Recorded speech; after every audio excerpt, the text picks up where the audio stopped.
دوستوں ساتھیوں السلام علیکم ورحمۃ اللہ وبرکاتہ۔ آج کے اس جمعہ میں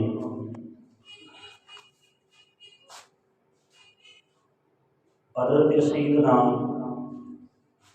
خلیفہ سوم امیر المومنین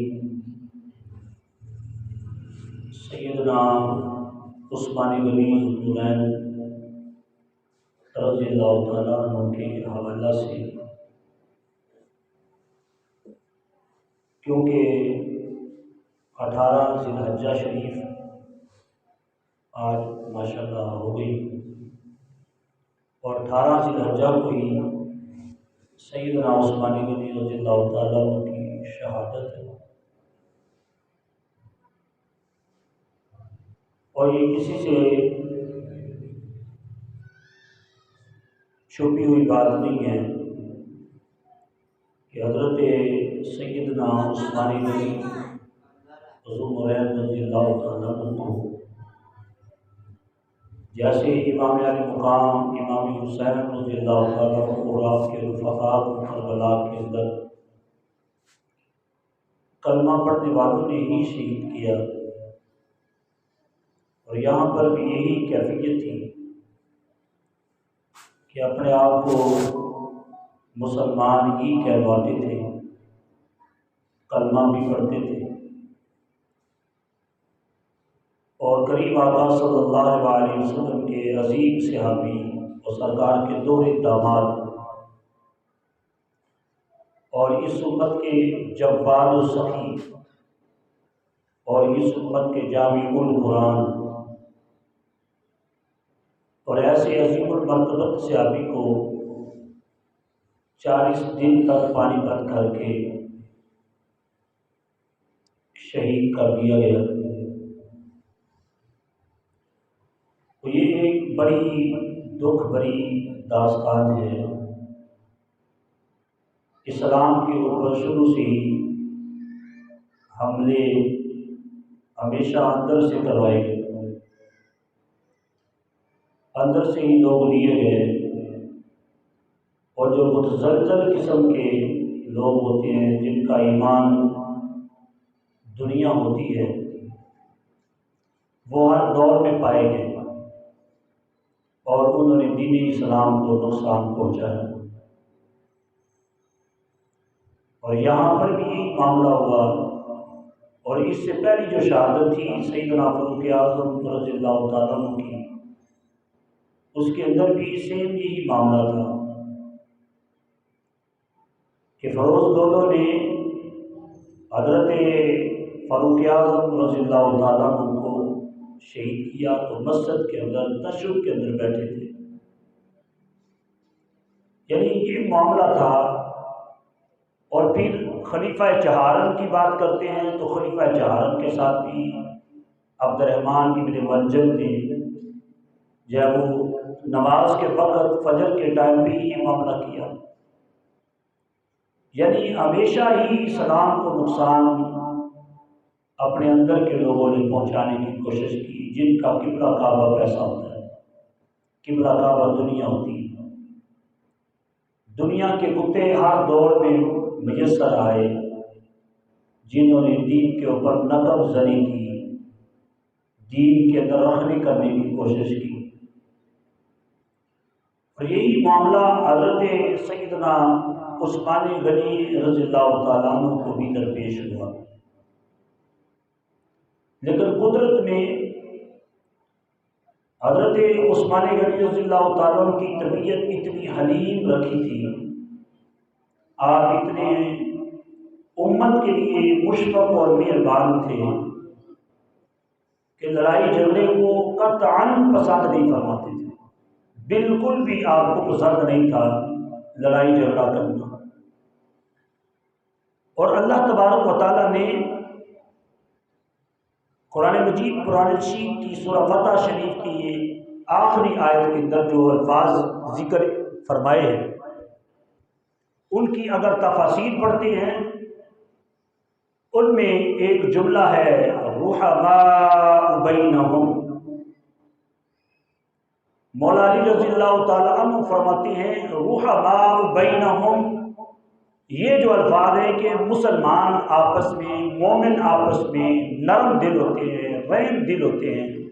مولا کائنات حضرت علی المرتضیٰ کرم اللہ وجہ الکریم فرماتے ہیں یہ الفاظ اللہ نے حضرت عثمان غنی کی شان میں نازل فرمائے، یعنی عثمان غنی رضی اللہ تعالیٰ عنہ کو اللہ نے یہ شان عطا کی تھی کہ وہ رحماء بینہم تھے، یعنی آپس میں انتہائی نرم دل تھے، چاہتے ہی نہیں تھے کہ خون ریزی ہو، لڑائی جھگڑا ہو، اپنے آپ کو ایک اپنے ہی مکان کے اندر محصور کر لیا، رکھ لیا، وہیں بیٹھے رہے۔ فوج کہتی رہی کہ حضور ہمیں اجازت دیں، ہم لڑیں گے، لیکن آپ نے اجازت نہ فرمائی، اس لیے کہ سامنے والے بھی کلمہ پڑھتے تھے۔ تو ساری عمر امت تانے دے گی کہ عثمان غنی رضی اللہ تعالیٰ عنہ نے کرسی بچانے کے لیے مسلمانوں کا قتل عام کروایا، تو لہذا میں یہ معاملہ نہیں کروں گا، بالکل اجازت نہیں دوں گا۔ یہ اگر میرے خون کے پیاسے ہیں، میرا خون لینا چاہتے ہیں، میں دینے کے لیے تیار ہوں۔ تو قرآن مجید قرآن رشید کی سورہ البقرہ شریف بالکل پہلا سپارہ، پہلے سپارے کے بالکل آخری الفاظ تلاوت فرما رہے تھے۔ 40 دن گزر گئے تھے بھوکے پیاسے، بالکل آخری الفاظ تھے۔ فَسَيَكْفِيكَهُمُ اللَّهُ السَّمِيعُ الْعَلِيمُ۔ حضرت سیدنا عثمان غنی رضی اللہ تعالیٰ عنہ جب قرآن مجید کی یہ تلاوت فرما رہے تھے، فَسَيَكْفِيكَهُمُ اللَّهُ، جس کا ترجمہ یہ ہے کہ میرے لیے میرا اللہ کافی ہے، میرے لیے میرا اللہ کافی ہے۔ فَسَيَكْفِيكَهُمُ اللَّهُ هُوَ السَّمِيعُ الْعَلِيمُ۔ اے میری افواج، اے میرے ساتھیوں، اے مجاہدین کی جماعت، اے میرے سنگی ساتھیوں، میں کلمہ گو کے اوپر قتال کا اعلان نہیں کر سکتا، کیونکہ میرے لیے میرا اللہ کافی ہے، جو سنتا بھی ہے، دیکھ بھی رہا ہے۔ جو معاملہ ہے میرا اور میرے رب کا ہے، تمہارا کوئی معاملہ نہیں ہے، لہذا آپ نے قتال کو پسند نہ فرمایا۔ مولا کائنات مولا علی رضی اللہ تعالیٰ عنہ آپ فرماتے ہیں والذین معه اشداء علی الکفار رحماء بینہم تراہم رکعا سجدا یبتغون فضلا من اللہ ورضوانا۔ آپ فرماتے ہیں جو قرآن مجید میں اللہ فرماتا ہے اے محبوب صلی اللہ علیہ وسلم، آپ اللہ کے رسول ہو، محمد اللہ کے رسول ہیں، والذین معہ، اور وہ لوگ جو آپ کے ساتھ ہو گئے۔ مولا علی فرماتے والذین معہ سے مراد جو حضور کے ساتھ ہو گئے وہ ہجرت کی رات تاجدار صداقت ہے، حضرت ابوبکر صدیق رضی اللہ تعالیٰ عنہ ہے۔ جب ہجرت کی رات سرکار مکہ چھوڑ کے مدینہ جا رہے تھے، تاجدار صداقت کو اللہ نے یہ شرف بخشا حضور کے ساتھ ہے۔ تاجدار صداقت کبھی حضور کے آگے ہو جاتے، دوران سفر کبھی پیچھے جاتے، کبھی دائیں کبھی بائیں آتے ہیں۔ پوچھا ہے ابوبکر وجہ کیا ہے، ایسی بے چینی بے قراری کیوں لگ گئی، کبھی آگے ہوتے ہو کبھی پیچھے، کبھی دائیں کبھی بائیں، وجہ کیا ہے؟ مولا علی فرماتے ہیں تاجدار صداقت نے جواب دیا جب میرے دل میں خیال آتا کہیں کافر حضور کو آگے سے حملہ نہ کرے، ابوبکر دوڑ کے آگے جاتا ہے کہ پہلے جو تیر میرا برچھی جو بھی لگنا ہے ابوبکر کو لگے، بعد میں سرکار کی طرف آئے۔ جب خطرہ لائق ہوتا ہے پیچھے سے حملہ ہو جائے میں پیچھے چلا جاتا ہوں، دائیں کا خطرہ لائق ہوتا ہے دائیں ہو جاتا ہوں، بائیں کا خطرہ لائق ہوتا ہے بائیں ہو جاتا ہوں۔ حضرت مولا علی فرماتے ہیں اللہ کو یہ ادا اتنی پسند آئی، اللہ نے یہ جملہ قرآن کی زینت بنا دیا۔ اللہ فرماتے والذین معه، میرے محبوب کا یار ابو بکر جو ہجرت کی راہ سرکار کے ساتھ تھا، جو میرے محبوب کے ساتھ ہے۔ آگے فرمایا اشداء علی الکفار، کافروں کے اوپر بڑے شدید ہیں، سخت ہیں۔ مولا علی فرماتے ہیں اس سے مراد حضرت عمر پاک ہیں، حضرت سیدنا عمر فاروق رضی اللہ تعالیٰ عنہ ہیں، جن کی طبیعت کو اللہ تعالیٰ نے ایسا بنایا، اسلام لانے سے پہلے بھی سخت تھے لیکن اسلام کے مخالفت میں سخت تھے، لیکن جب اسلام قبول کر لیا اللہ نے مزاج بدلا، پھر کفار کے لیے سخت ہو گئے۔ تھوڑی تھوڑی بات پہ بھی گرفت فرماتے تھے، گردن اڑا دینا حضرت فاروق اعظم رضی اللہ تعالیٰ عنہ کا کام تھا۔ لطر ہمہ وقت تیار رہتا تھا، ہمہ وقت تلوار نیام سے باہر رہتی تھی، ہمہ وقت سزائیں دینے کے لیے تیار رہتے تھے، یہاں تک کہ اپنا سگا بیٹا بھی اگر مجرم نکلا نا تو حضرت فاروق اعظم رضی اللہ تعالیٰ نے اپنے بیٹے کو بھی سزا دی۔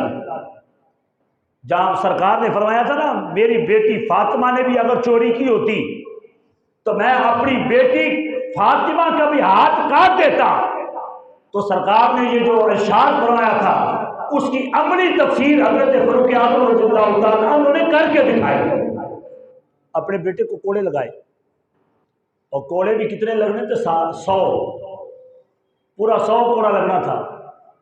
تو جب 80 کوڑے لگ گئے نا تو بیٹا زندگی اور موت کی کشمکش میں تھا، قریب تھا کہ انتقال ہو جاتا، قریب تھا وصال ہو جاتا، لیکن حضرت فاروق اعظم رضی اللہ تعالیٰ فرمانے لگے جتنی شدت سے پہلا کوڑا مارا ہے اتنی شدت سے یہ کوڑا لگے گا، کیونکہ اسلام ہے۔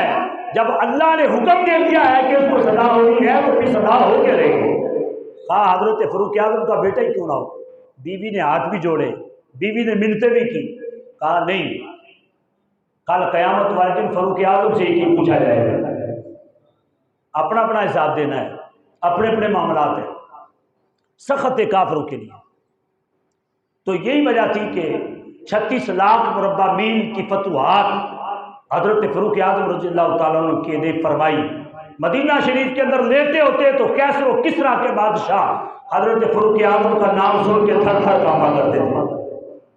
آج پوری ملت اسلامیہ کو ضرورت ہے حضرت فاروق اعظم رضی اللہ تعالیٰ عنہ کی للکار کی۔ ایسا للکارنے والا اگر ملت اسلامیہ میں آج پیدا ہو جائے، خدا کی قسم قرآن نظر آتش کرنا تو دور کی بات ہے، اسلام کے خلاف ایک لفظ بھی بکواس نہیں کر سکتے۔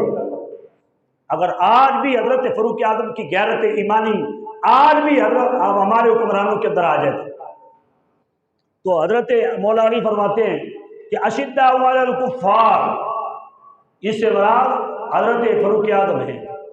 رحماء بینہم سے مراد حضرت سیدنا عثمان غنی رضی اللہ تعالی عنہ ہے۔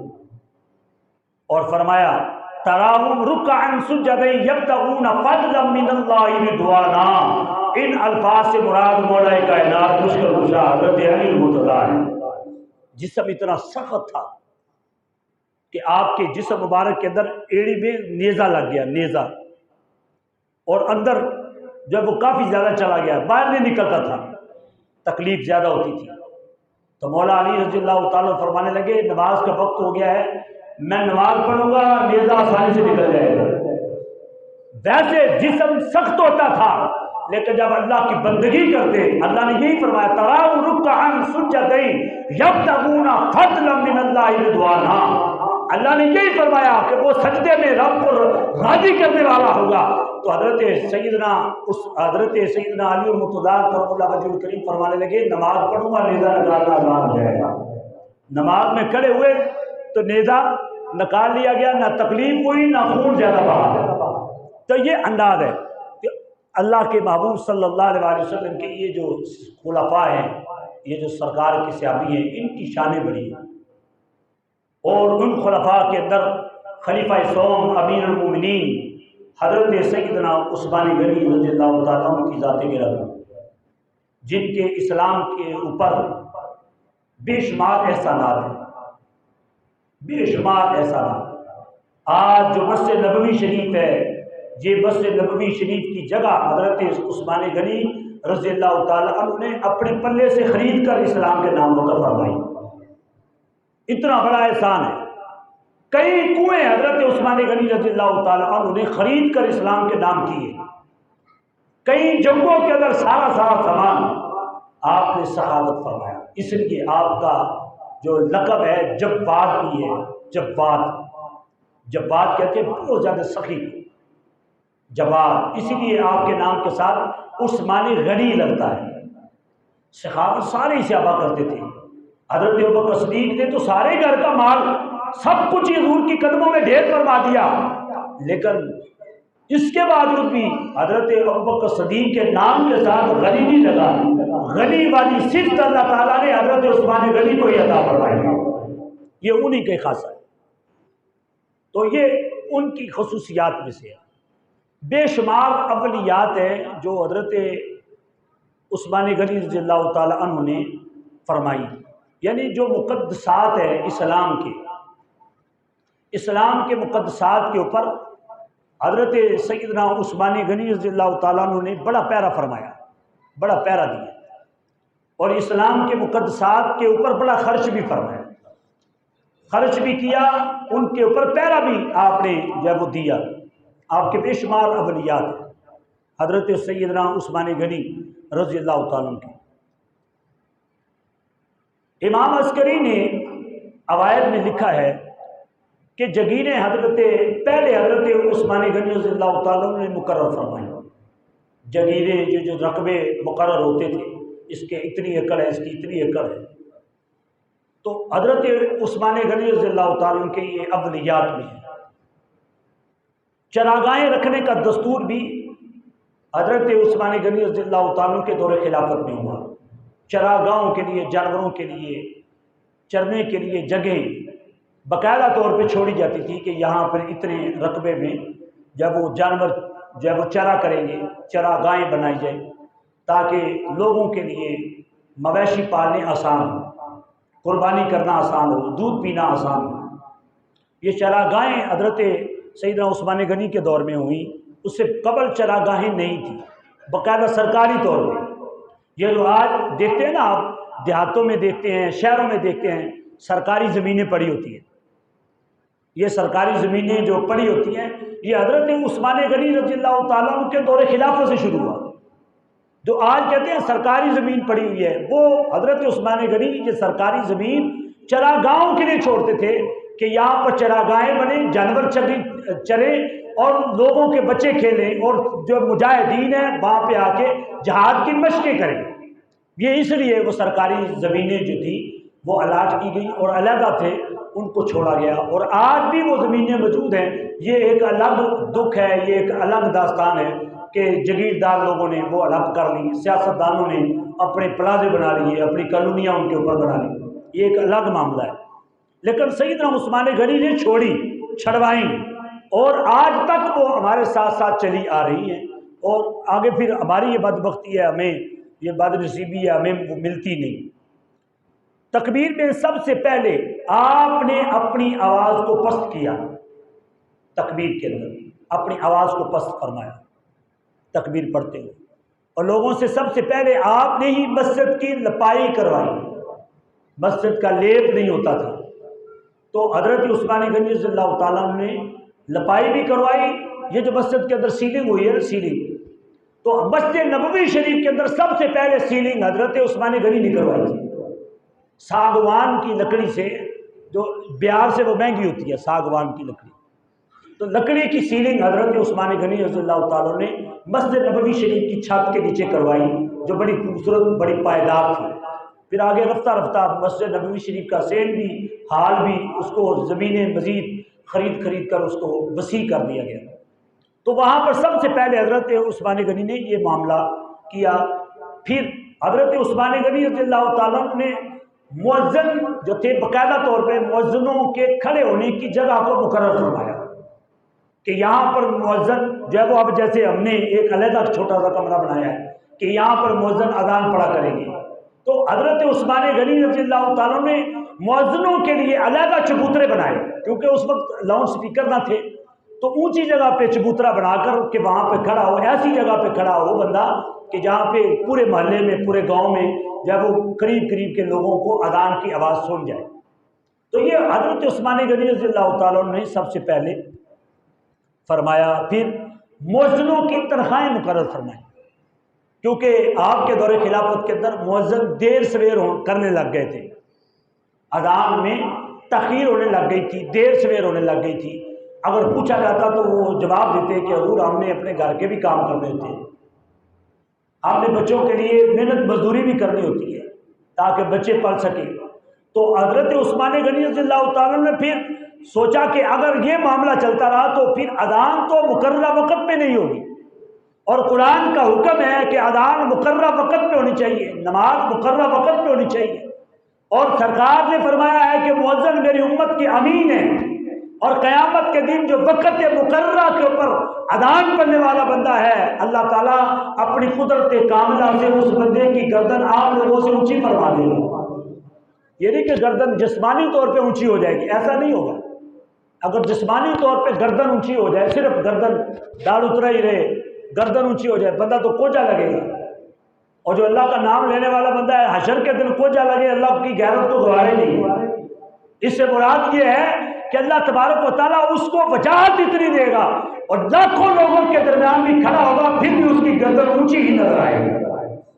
جیسا کہ مولا علی رضی اللہ تعالیٰ عنہ فرماتے ہیں، دیکھنے میں سرکار کا قد درمیانہ تھا، سرکار دو عالم صلی اللہ علیہ وسلم کا قد مبارک دیکھنے میں درمیانہ تھا، لیکن جب صحابہ کرام کے درمیان سرکار چلا کرتے تو حضرت علی المرتضیٰ فرماتے ہیں سرکار کے کندھے سارے صحابہ سے اونچے دکھائی دیتے تھے۔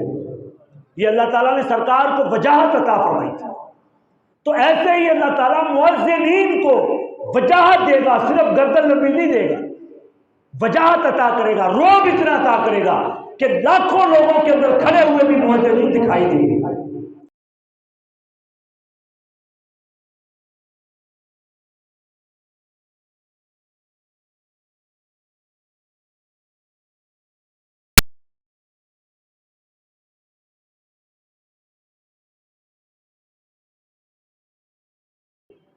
مؤذنوں کی تنخواہیں مقرر کی، وظیفے مقرر فرمائے کہ تمہیں ہم وظیفہ دیں گے، بھئی اتنا وظیفہ دیں گے کہ تمہارے گھر کا چولہا چلتا رہے گا، تمہارے گھر کا چولہا چلتا رہے گا، ہم اتنی تنخواہیں تمہیں دیں گے۔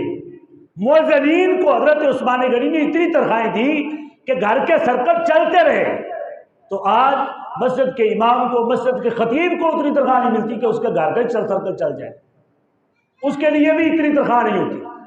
کہتے ہیں نہیں بارے میں تو چلا جائے، ہمیں اور مل جائیں گے، اور بات بھی صحیح ہے، بڑے پھر رہے ہیں، مل بھی جاتے ہیں۔ تو لہذا یہ حضرت عثمان غنی رضی اللہ تعالیٰ نے اتنا وظیفہ مقرر کیا، کم از کم امام کا، خطیب کا وظیفہ اتنا مقرر ضرور ہونا چاہیے جس کی وجہ سے اس کے گھر کا سرکل چلتا رہے۔ خطبہ جب حضرت عثمان غنی پڑھتے تھے نا، پڑھتے پڑھتے رک جاتے، سیدنا عثمان غنی رضی اللہ تعالیٰ خطبہ پڑھتے پڑھتے رک جاتے تھے۔ تو حضرت عثمان غنی رضی اللہ تعالیٰ جب رکے نا خطبہ پڑھتے پڑھتے، تو پہلا جب خطبہ ارشاد فرمایا تو بہت زیادہ رکاوٹ پیدا ہوئی، لکنت پیدا ہوئی زبان کے اندر، کیونکہ ممبر شریف کے اوپر پہلی مرتبہ بیٹھے تھے، لکنت پیدا ہوئی، رکے۔ اب رات ہوئی تو سرکار نے دو عالم صلی اللہ علیہ وسلم کی خواب کے اندر زیارت ہوئی۔ سرکار نے فرمایا عثمان رکے کیوں ہو، کیا وجہ ہے؟ یا رسول اللہ صلی اللہ علیہ وسلم پوری امت کا بوجھ کندھوں پہ آ گیا ہے، جب سوچتا ہوں تو لرز جاتا ہوں، کانپ جاتا ہوں، اس وجہ سے رکا ہوں۔ سرکار نے فرمایا ہے عثمان گھبراؤ نہیں، تم نے ہمیشہ اپنا مال اللہ اور اس کے رسول کی رضا کے لیے امت پہ خرچ کیا ہے، جاؤ ہماری دعا ہے آج کے بعد تمہاری زبان کبھی بھی نہیں رکے گی۔ عثمان غنی فرماتے ہیں کبھی رکاوٹ پیدا نہیں ہوئی، پھر اس کے بعد کبھی زبان پہ لکنت نہیں آئی، کبھی زبان نہیں رکی، جو خطبے میں ارشاد فرمانا ہوتا فرما دیتے، نہایت اچھے طریقے سے۔ حضرت عثمان غنی رضی اللہ تعالیٰ عنہ ایسے خطبہ دیتے، جو ہے وہ تقریر فرماتے، بعض و نصیحت فرماتے۔ یہ جو آج منار جو بنائے جاتے ہیں مسجد کے اندر، تو سب سے پہلے حضرت عثمان غنی نے وہ منار بنائے مسجد کے. یہ دیکھیں مقدسات کی اتنی تعظیم، اتنا احترام فرمایا ہے حضرت عثمان غنی رضی اللہ تعالیٰ عنہ نے کہ پہلے مسجد کے منار نہیں ہوتے تھے کہ لوگوں کو پتہ نہیں چلتا تھا یہ مسجد ہے کہ گھر ہے. تو حضرت عثمان غنی رضی اللہ تعالیٰ عنہ نے وعدے کیا کہ لوگوں کے دلوں کے اندر مسجد کی تعظیم بیٹھے، مسجد کا ادب آئے، مسجد کا احترام آئے اور اپنے مقدسات کی لوگ تعظیم و توقیر کریں. اس بنا پہ حضرت عثمان غنی نے اس کے اوپر منار تعمیر فرمائی، منار بنائے. جب مسجد نبوی کے مینار نظر آئے، اللہ کی رحمت کے آثار نظر آئے. حضرت عثمان غنی رضی اللہ تعالیٰ عنہ آپ نے مسجد نبوی کے منار اس لیے بنائے کہ اللہ کی رحمت کے آثار نظر آئے. حضور علیہ السلام کی مسجد کی تعلیم لوگوں کے دلوں کے اندر مزید معجزہ ہو جائے اور امت کو پتہ چلے یہ اللہ کے گھر ہیں. اللہ کے گھروں کی تعلیم عام گھروں سے زیادہ ہوا کرتی ہے. حضرت عثمان غنی نے ان مقدسات کی تعظیم کا حکم دیا اور تعظیم کر کے بتایا، لوگوں کو دکھایا. پھر حضرت عثمان غنی رضی اللہ تعالیٰ عنہ آپ کے دور خلافت کے اندر ہی آپ کے اولیات میں شامل ہے. یہ جو محراب جس میں بیٹھا ہوا ہوں، یہ محراب جو ہے سب سے پہلے حضرت عثمان غنی نہیں بنوایا. پہلے محراب نہیں ہوتے تھے. اللہ تعالیٰ آپ کو مسجد نبوی شریف لے جائے، جو گئے ہوئے ہیں ماشاءاللہ انہوں نے زیارت کی ہے کہ پہلے جو ممبر شریف وہاں پڑا ہوا ہے نا، ریاض الجنہ جہاں پہ ہے، ریاض الجنہ جہاں پہ ختم ہوتی ہے گنبد خضرا سے ایسے، وہاں پہ سرکار کا ممبر شریف ہوتا تھا. بس وہاں ساتھ مصلی بچھایا جاتا تھا، محراب نہیں تھا. محراب تو آپ بنایا نا، انہوں نے توسیع کر کے حضرت عثمان غنی نے بنوایا تھا، تو اس لیے آج بھی وہ محراب بناتے ہیں لوگ. تو حضرت عثمان غنی رضی اللہ تعالیٰ عنہ نے سب سے پہلے محراب بنوائے.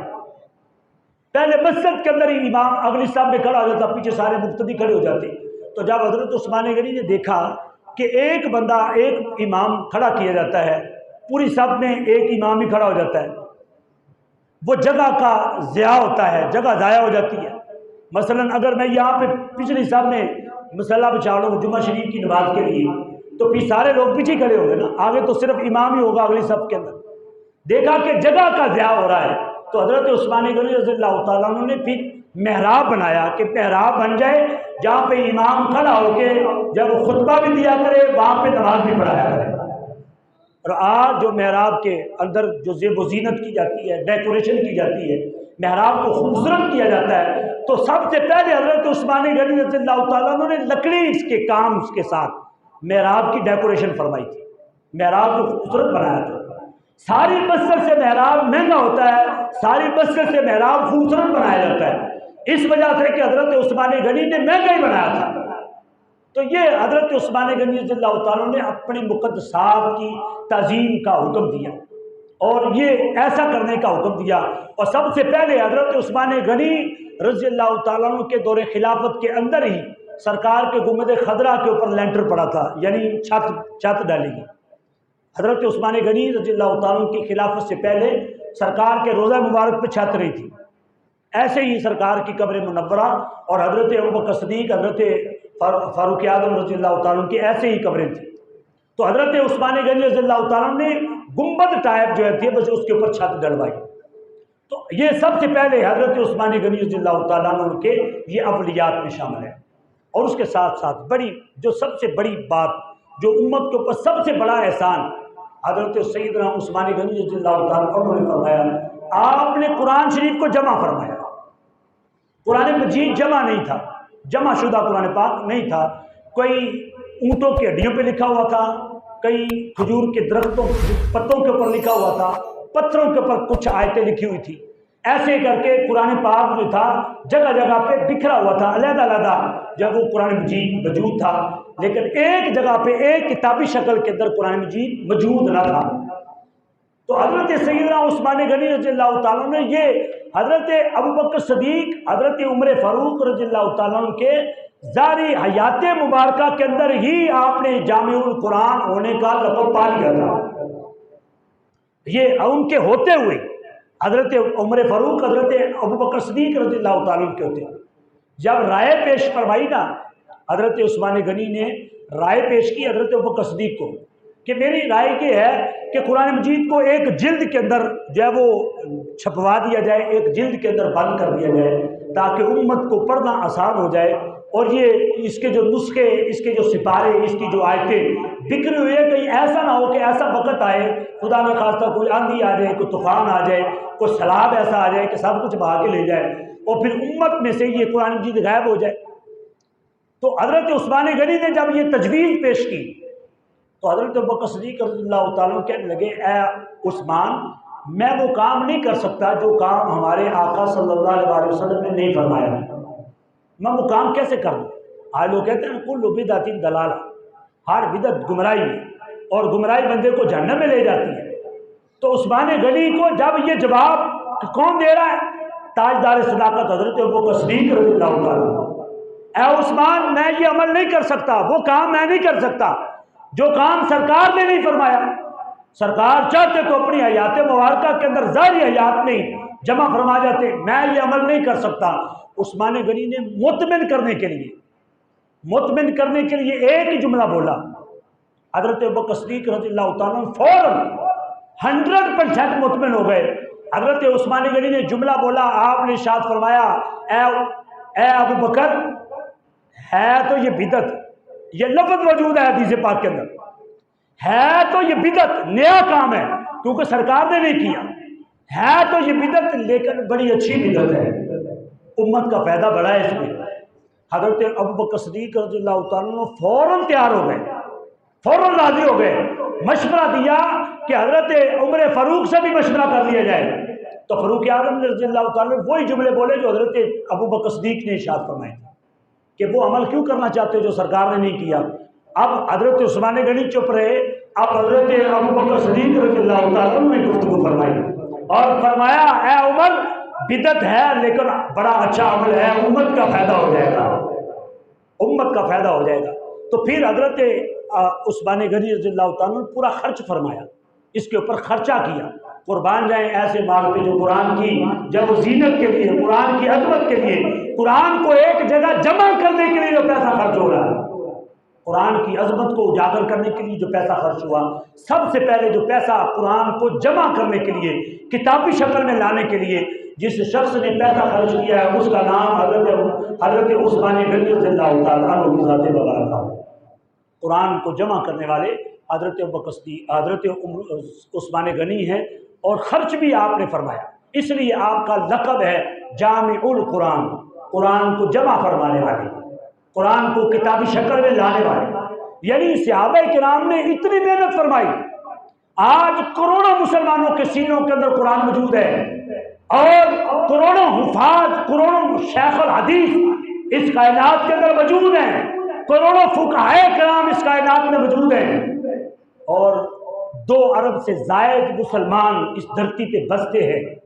2 ارب مسلمانوں کے سامنے اور مسلمانوں کی مسجد کے سامنے نماز کے وقت پہ، عین نماز عید کے وقت پہ، اور سبھی جن کا کوئی بدماش ہوتا ہے، ہمارے اس قرآن عظمت والے کو وہ نظر آتش کرتا ہے۔ اور پھر 56 اسلامی ممالک ہیں، ان میں سے اکا دکا کا بیان ہے، صرف بیان دیے، اور ہم خراج تحسین پیش کرتے ہیں، خراج عقیدت اور محبت پیش کرتے ہیں مجاہد اسلام حضرت حافظ اور شیخ الحدیث طیب اردگان کو، کہ جس نے آنکھیں نکالی ہیں اور فرمایا سبھی جن کے سفیر کو ہمارے ملک سے دفاع ہو جاؤ، اور اپنے سفیر کو ان کے ملک سے واپس بلا لیا ہے۔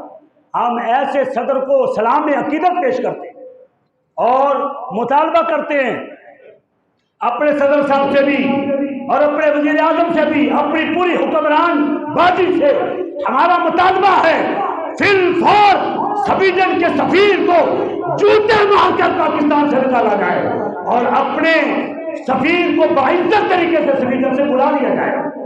سفارتی تعلقات ختم کیے جائیں، ان کی مصنوعات کا مکمل طور پہ سرکاری سطح پہ بائیکاٹ کیا جائے، کیونکہ انہوں نے جو بدماشی کی ہے، جو انہوں نے قرآن پاک کے نسخے کو نظر آتش کیا ہے، وہ حکومت کی سرپرستی کے اندر کیا ہے۔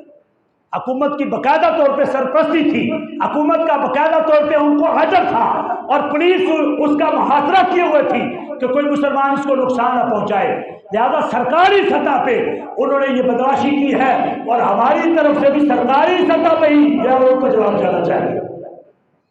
کیا آپ اس قرارداد سے ایگری ہیں؟